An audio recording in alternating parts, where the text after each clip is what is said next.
सबसे पहले दुनिया को शांति और मानवता का संदेश देने वाले पिता का भगवान बुद्ध डॉक्टर बाबा साहेब अम्बेडकर जी और समाज के सभी महापुरुषों के चरणों में कोटि कोटि नमन करते हुए मंच पे आसीन सभी अतिथिगण और सभी सामने बैठे हुए अतिथिगण साथियों, जय भीम।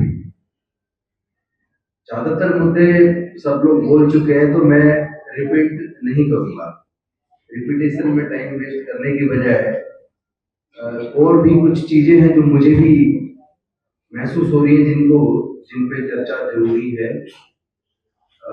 उसमें से एक तो ये है कि हम लोगों ने एक सर्वे करवाया था कि देश के अंदर जितने ब्यूरोक्रेट्स हैं, जितने सीनियर डॉक्टर्स हैं, जितने सीनियर इंजीनियर्स हैं, सीनियर जजेस हैं, चाहे वो हाई कोर्ट के हों, सुप्रीम कोर्ट के हों, डिस्ट्रिक्ट कोर्ट के हों, वो सरकारी स्कूलों से पढ़े हैं या प्राइवेट से पढ़े हैं। तो हमारे सर्वे में निकल कर आया 98% bureaucrats, senior doctors, senior engineers, senior scientist, senior professors और supreme court, high court, district court के जजेस 98% सरकारी स्कूलों से पढ़े हैं। तो उसमें सवाल ये पैदा होता है, जब सरकारी स्कूल से पढ़ के इतने काबिल लोग निकल सकते हैं जिन्होंने भारत का निर्माण किया और विकास में अपनी भूमिका निभाई, तो फिर एजुकेशन को प्राइवेटाइज क्यों किया? फिर सरकारी स्कूलों को पिछले 15 से 20 सालों में 2.25 लाख सरकारी स्कूलों को बंद क्यों किया और प्राइवेट स्कूल क्यों खोले? एक तो इसका जवाब जनता को सरकारों से मांगना चाहिए, क्योंकि जनता देश की मालिक है। ये सरकारें या सरकार में बैठे हुए लोग, चाहे वो राष्ट्रपति हो, प्रधानमंत्री हो, मंत्रीगण हो, एमपी हो, एमएलए हो या ब्यूरोक्रेट्स हो या जजेस हो, वो मालिक नहीं है। देश की जनता मालिक है। और कॉन्स्टिट्यूशन में एक वर्ड है पब्लिक सर्वेंट। एक एमपी, एमएलए, मंत्री सहित तमाम ब्यूरोक्रेट सब लोग पब्लिक सर्वेंट हैं, जनता के सर्वेंट हैं।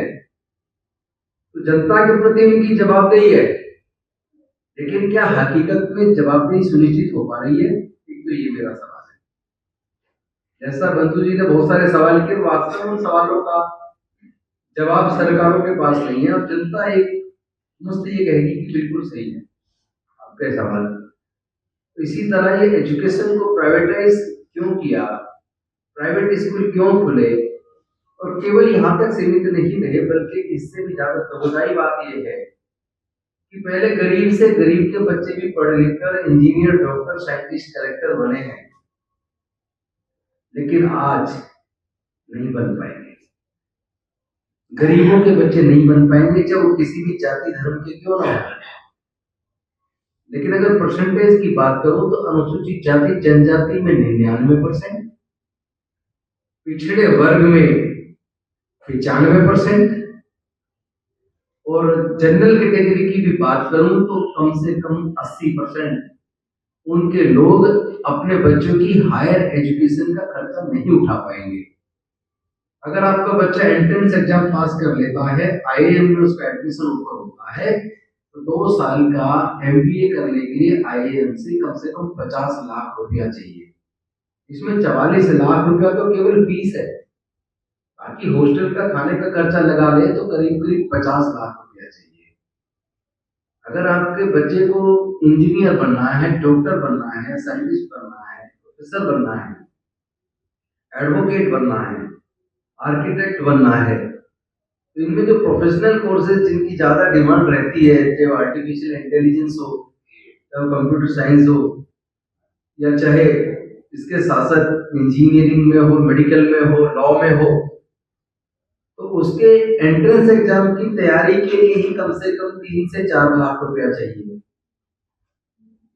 और उसके बाद एग्जाम में बैठने के बाद एग्जाम अगर पास कर लिया तो इंजीनियरिंग की डिग्री करने के लिए, लॉ की डिग्री करने के लिए, मैनेजमेंट की डिग्री करने के लिए, मेडिकल की डिग्री करने के लिए बच्चे को 15 लाख से 20 लाख रुपया चाहिए। नौकरी की बात नहीं कर रहा हूँ, नौकरी मिलने की, केवल डिग्री कंप्लीट करने के लिए 15 लाख से 20 लाख रुपए का बिल चाहिए। मैं पूछना चाहता हूँ, क्या अनुसूचित जाति जनजाति में 99% लोग 15 से 20 लाख रुपए का खर्चा उठा पाएंगे? यानी अनुसूचित जाति जनजाति के 99% लोगों से हायर एजुकेशन छीन गया है। माइनॉरिटी के लोगों से अगर उनकी बात करें तो उनमें भी 98% लोगों से एजुकेशन छीन गया है। पिछड़े वर्गों की अगर बात करो तो उनमें से भी 95% से हायर एजुकेशन छीन गया है। और अगर जनरल कैटेगरी की भी बात करूं तो उनमें भी 80% लोग हायर एजुकेशन का अपने बच्चों का खर्चा नहीं उठा पाएंगे, उनसे भी एजुकेशन छीन गया है। आज पूरे देश का अगर आप सर्वे कर लीजिए, किसी भी राज्य सरकार का कर लीजिए, केंद्र सरकार का कर लीजिए, 50% से ज्यादा वैकेंसीज खाली हैं और ऊपर से ठेके पे भर्ती हो रही है और ठेकेदार उसका पीएफ इन और ईएसआई जमा नहीं करता, उसकी तनख्वाह में से भी वो 40% खा जाता है। और इन सरकारों के रहते ये सब हो रहा है। तो हो क्यों रहा है? इसके बड़े मुख्य रूप से मैं 2 कारण देखता हूं और वो 2 कारण बता के मैं अपनी बात समाप्त करूंगा और उसका जवाब के लिए आपके सामने मैं प्रश्न छोड़ता हूं कि उसका जवाब कैसे खोजना है। इसमें हम सिविल सोसाइटी के लोग अलग से डिस्कस करके उसके जवाब खोज के और उसके समाधान के लिए हम ऑलरेडी हमारी टीम कोऑर्डिनेशन टीम बनी है बहुत सारे संगठनों की जो उस पर काम कर रही है, उसके लिए मैं यहाँ चर्चा नहीं करूंगा। 2 कारण मुख्य रूप से है। पहला कारण यह है कि हमारे संविधान को लगभग सरकारों ने खुद खत्म कर दिया है। वो सांसद, विधायक, मंत्री, मुख्यमंत्री, प्रधानमंत्री और राष्ट्रपति बनते वक्त वो संविधान की शपथ लेते हैं। कोर्ट के अंदर जो जजेस बनते हैं, जज बनते वक्त तो संविधान की शपथ लेते हैं। वो संविधान की बनने के बाद संविधान की रक्षा करने की बजाय उसके उलट काम करते हैं। कैसे करते हैं? क्यों ये सारा जितना भी चर्चा यहाँ चली है आज, ये जितने भी मुद्दे घोषणा पत्र में उठाए और समाधान क्यों नहीं हो रहा है, उसके मुख्य रूप से मुझे 2 कारण नजर आते हैं। वो कारण मैं आपको बताना चाहता हूँ। पहला कारण तो ये कि भारत के संविधान में संसद के अंदर पार्लियामेंट्री कमेटीज बनाई है। बजट कमेटी होती है, budget estimate committee, privilege committee होती है, पिटिशन कमेटी होती है, रूल्स कमेटी होती है, बहुत सारी स्टैंडिंग कमेटीज होती हैं, एससी एसटी की वेलफेयर कमेटी होती है। अलग अलग तरह के मुद्दों पे सरकार को गाइड करने के लिए और सरकार को कंट्रोल करने के लिए संविधान ने कमेटीज के गठन की व्यवस्था की है। और कमेटी का गठन का अधिकार लोकसभा के स्पीकर को दिया है, विधानसभाओं में विधानसभा के स्पीकर को दिया है। लेकिन अनफॉर्चुनेटली अब डेमोक्रेसी इस तरह खत्म हो रही है कि उन कमेटीज का गठन, और उसमें यह भी है कि कमेटी का गठन करते वक्त सभी दलों के लोगों को उसमें सदस्य बनाया जाए। अनफॉर्चुनेटली आज उन कमेटियों का गठन स्पीकर्स नहीं करते, स्पीकर साइन करते हैं। उन कमेटियों का गठन प्रधानमंत्री, राज्यों के अंदर मुख्यमंत्री नामों की लिस्ट बनाकर स्पीकर को देते हैं और फिर स्पीकर उन कमेटियों के गठन की घोषणा कर देता है। कौन सा मुद्दा उस कमेटी में लगेगा, कौन सा नहीं लगेगा, इसको भी तय प्रधानमंत्री और मुख्यमंत्री कर रहे हैं। जबकि एक समय था कि कमेटियां सरकार को कंट्रोल किया करती थी, सरकार की किसी भी पॉलिसी को आलोचना किया करती थी, सरकार के डिसीजंस को इवैल्यूएट किया करती थी और सरकार को चेताया करती थी। लेकिन आज ये कमेटियां लगभग खत्म हो गई है। पेपर पे कमेटियां हैं लेकिन लगभग खत्म हो गई। उनकी लगातार मीटिंगें हुआ करती थी, ब्यूरोक्रेट्स को वो कमेटियां समन किया करती थी और उन मुद्दों का समाधान सरकारों से किया करती थी, अपनी रिकमेंडेशंस भेजा करती थी। संसद के अंदर और विधानसभाओं में उन कमेटी की रिपोर्ट्स प्रस्तुत हुआ करती थी। उन रिपोर्ट्स के आधार पर सरकारें अपने फैसले तक बदला करती थी लेकिन आज वो कमेटियां खत्म है, क्योंकि वो कमेटी बनाते वक्त जिस दल की सरकार है, कई बार तो कमेटी में सारे के सारे मेंबर उनके हैं, और उनमें मुद्दा क्या लगना है, कौन सी चर्चा होनी है, किस अफसर को बुलाना है, किस अफसर को बिल्कुल नहीं बुलाना है, किस मुद्दे को उसमें रखना ही है, ये भी तय अगर प्रधानमंत्री और मुख्यमंत्री लोग करेंगे तो फिर उन कमेटियों का महत्व क्या रहेगा। इसका मतलब खुद सरकारों ने, जिन्होंने खुद जब वो मंत्री मुख्यमंत्री बने या प्रधानमंत्री बने, जिन्होंने उसी संविधान की शपथ ली थी, उन्होंने ही उस संविधान को वायलेट कर दिया।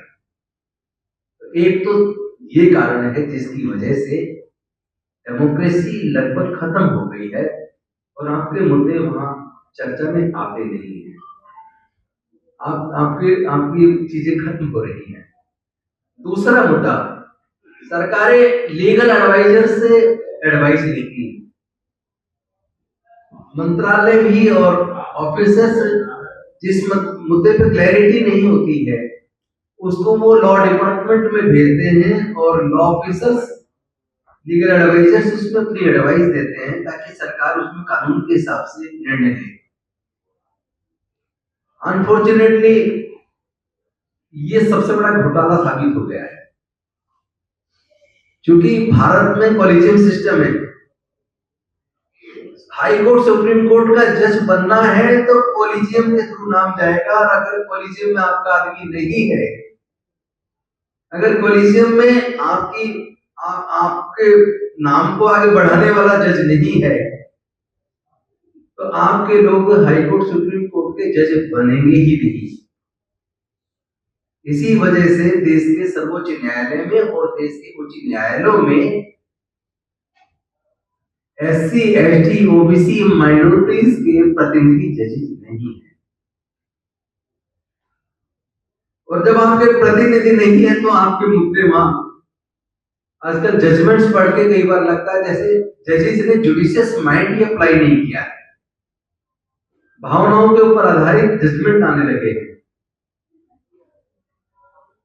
तो क्योंकि जब लोग सरकार से परेशान हो जाते हैं, सरकार के निर्णयों से परेशान हो जाते हैं, तो लोग कोर्ट का रुख करते हैं, उम्मीद करते हैं कोर्ट से न्याय मिलेगा। लेकिन अगर कोर्ट के अंदर भी कानून के हिसाब से जजमेंट आने की बजाय वहां भी पक्षपात वाले निर्णय पढ़ने से पता लगता है, मैं किसी का आरोप नहीं लगा रहा हूं किसी जज पे, लेकिन जजमेंट को एक वकील होने के नाते जब मैं पढ़ता हूं तो अनेकों बार मुझे उस जजमेंट में जुडिशियस माइंड नजर नहीं आता। हमारे लॉ में एक शब्द है एप्लीकेशन ऑफ माइंड। जैसे किसी को प्रोसिक्यूशन सैंक्शन होने के लिए कंपिटेंट अथॉरिटी के पास जो जांच अधिकारी होता है वो प्रोसिक्यूशन की परमिशन मांगता है कंपिटेंट अथॉरिटी से, और कंपिटेंट अथॉरिटी जब परमिशन देती है तो प्रोसिक्यूशन उसमें शुरू होता है केस में। तो जो डिफेंस लॉयर होते हैं जब वो क्रॉस एग्जामिनेशन करते हैं उस कंपिटेंट अथॉरिटी को कोर्ट में बुलाते हैं, तो कई बार उनका क्रॉस एग्जामिनेशन में लास्ट में सजेशन होता है कि आपने जो ये परमिशन सैंक्शन की है ये विदाउट एप्लीकेशन ऑफ माइंड की है। ये सजेशन आपको मेरे ख्याल से 100% जो समझदार वकील होंगे वो क्रॉस एग्जामिनेशन करते वक्त वो कंपिटेंट अथॉरिटी से ये सवाल करते हैं। लेकिन मैं जब माननीय सर्वोच्च न्यायालय और उच्च न्यायालय के जजमेंट्स को एक वकील के तौर पर पढ़ता हूं तो कई बार तो मुझे लगता है कि ये जजमेंट जज ने विदाउट एप्लीकेशन ऑफ माइंड किया है, कॉन्स्टिट्यूशन को ताक पे रखकर किया है। हम सुना करते थे कि कोर्ट की आंख पे पट्टी बंधी है, वो कानून पे और विटनेसेस पे एविडेंस के आधार पे जजमेंट देते हैं, लेकिन अब ऐसा प्रतीत नहीं होता। अब तो आस्था के आधार पर भी कानून चाहे कुछ भी कहता हो, एविडेंस चाहे रिपोर्ट पे कुछ भी अवेलेबल हो, अब तो आस्था के आधार पर भी जजमेंट होने लगी है। और ऊपर से इस जुडिशरी का बेड़ा गर्क करने में एक और रोल सरकारों का रहा है, जिसकी सत्ता होती है जब कोई सॉलिसिटर जनरल अपॉइंट किया जाता है, या एडिशनल सोलिसिटर जनरल अपॉइंट किया जाता है, या अटॉर्नी जनरल अपॉइंट किया जाता है, या स्टडी काउंसिल अपॉइंट किया जाता है, जो सरकार को रिप्रेजेंट करते हैं, सरकार का पक्ष रखते हैं। तो आपको जान के ताजुब होगा, आप पूरे इंडिया का रिकॉर्ड उठा के देख लीजिए, अगर मैं झूठ कह रहा हूं तो मुझे आके पकड़ लीजिएगा। आप मेरा कॉलर पकड़ सकते हैं और कह सकते हैं, पूछ सकते हैं कि आपने झूठ क्यों बोला। आप पूरे इंडिया के किसी भी राज्य की सरकार का रिकॉर्ड चेक कर लीजिए और केंद्र सरकार का भी रिकॉर्ड चेक कर लीजिए। जितने भी स्टैंडिंग काउंसिल बने हैं, आज भी है प्रेजेंट में, किसी भी स्टेट के अंदर या केंद्र सरकार के अंदर, जो अटॉर्नी जनरल या सोलिसिटर जनरल या एडिशनल सोलिसिटर जनरल जितने भी बने हैं, अगर आप उनकी जाति देखेंगे तो उसमें आपको दलितों का, आदिवासियों का, पिछड़े वर्ग का प्रतिनिधित्व नहीं मिलेगा, क्योंकि वो अपॉइंटमेंट पूरी तरह पॉलिटिकल होते हैं। जिसकी सरकार होती है वो अपने लोगों को अपॉइंट करती है और वो लोग फिर वहां सरकार का पक्ष रखते हैं। तो फिर इस देश के दलितों, पिछड़ों, आदिवासियों का, वंचित वर्ग के लोगों, गरीब लोगों का पक्ष कौन रखेगा? उनका तो आदमी वहां पहुंचता नहीं है। तो बेसिकली ये 2-3 कारण हैं जिसकी वजह से भारत में डेमोक्रेसी लगभग खतरे में है और आम लोगों के अधिकार लगातार छीन रहे हैं, लोगों से शिक्षा लगातार छीन रही है। और हम लोग सिविल सोसाइटी के लोग आपस में मिलकर अपना घोषणा पत्र बना के लोगों को जगाने की कोशिश कर रहे हैं, और हिम्मत हारने की जरूरत नहीं है। इसीलिए मैं कहता हूँ, होके मायूस नायूस शाम से ढलते रहिए, जिंदगी भोर है सूरज से निकलते रहिए। एक ही पाँव से ठहरोगे तो थक जाओगे, धीरे धीरे ही सही राह पे चलते रहिए। हम अपनी लड़ाई जारी रखेंगे, लड़ेंगे और जीतेंगे। बहुत बहुत धन्यवाद, शुक्रिया, जय भीम, जय भारत।